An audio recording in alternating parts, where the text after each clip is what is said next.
මට මේක දැක්කම මාරම දුකක් ඇති වුණේ. මේ රොට්වයිලර් ළමයා ලෙඩ වෙලා යාගේ ගෙදරින් බලාගන්න බෑ කියලා ඔහොම පැත්තකට දාලාලු ඉන්නේ. මේ ළමයා ඉන්නේ නාත්තණ්ඩිය පැත්තේ. අපට සෑහෙන්න දුරයි. ඒ විතරක් නෙමෙයි මේ දවස්වල අපේ කෙනල් එකේ ඉඩත් නැහැ.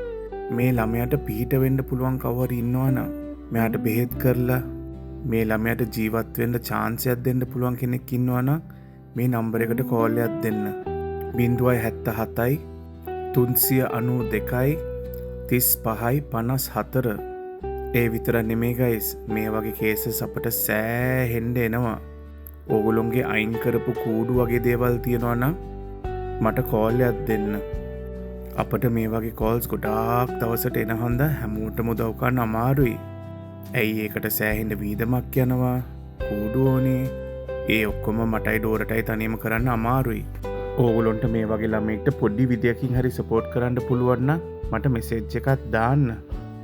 එහෙනම් අපි ප්‍රාර්ථනා කරමු මේ ළමයාට ඉක්මනට සුව වෙන්න කියලා.